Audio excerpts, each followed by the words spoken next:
If you've ever gotten a pattern and it's asked you to knit double-stranded and you're not sure exactly what to do, don't worry, this video is for you. Hi, my name is Chantal and I'm going to be teaching you all the things that you need to know about double-stranding. I am a knitwear designer, so sometimes you'll see this pop up in example, one of the patterns like I'm wearing right now. This is my coquille sweater, which is essentially where you're knitting two strands at the exact same time.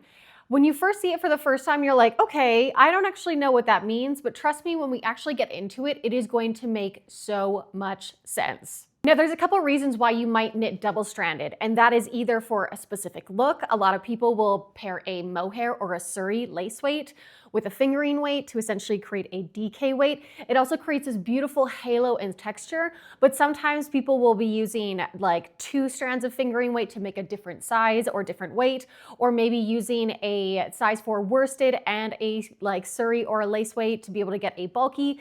It's essentially different ways to be able to match two yarns together to be able to create different things. Like example, if you're a person who really likes having two different strands of yarn coming together to create like a really pretty and different color, then double stranding might just be for you.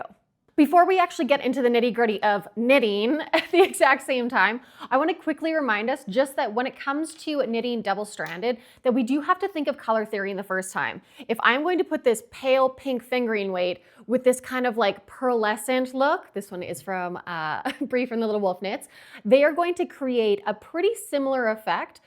But if I were to pair it, example, with a fingering weight that is really hot pink and then this color, it's going to change it. So I want you to imagine if you had a black strand of yarn, that was your fingering weight, and you paired it with a white lace weight, you're essentially going to get gray because black plus white is gray. If you were to do a hot pink and pair it with something similar to this, or maybe an all white lace weight, you might actually get you're going to get a lighter pink than this. So when you are picking your colors of what you want to be doing double-stranded, just take that into consideration too. So how do you actually knit double-stranded knitting?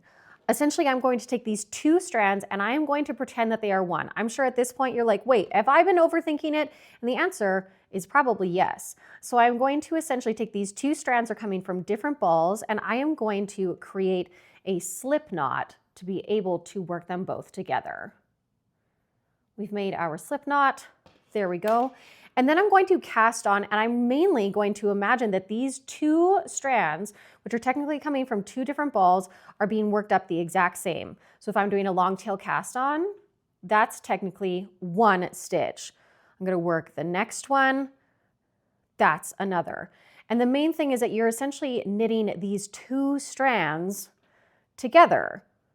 I know that when we knit, we can sometimes overcomplicate things, and I find that that's usually what happens when we panic about double-stranding a knitwear. Now this is where it can get a little bit tricky because technically these two that are together right here are one stitch. So I'm going to essentially knit those two as if they are one, knit those two as if they're one, but it gets a little bit hazy. We just need to make sure that we are picking up both stitches when we're actually knitting into them. So let's go ahead and do that.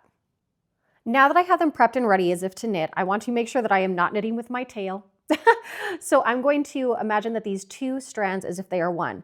And I'm going to pick up both of those strands when I am knitting and then make sure that I wrap around, bring both of them under and then off. What can happen when you are double-stranded knitting is that sometimes you can miss the one stitch.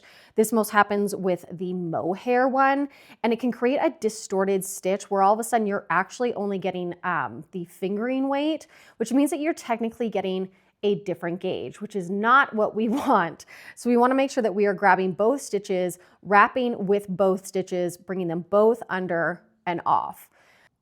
Now, one thing to watch out for is that you want to make sure that you are always picking up both of those stitches. If we look at these 3 stitches, it's a little bit harder to see, but you don't see that halo. And when I flip over, I realize that I have that bar. It just means that I have essentially missed getting the mohair when actually knitting those stitches. So what I can do is that I can either work back, then go underneath, grab that one, or just when you're knitting the next row, just make sure that you are incorporating your mohair into it. It should be okay, but it is something that you want to take a look at. Okay, so you've officially mastered double-stranded knitting. One tip that I want to give you before you go is make sure that you don't wind your two balls together.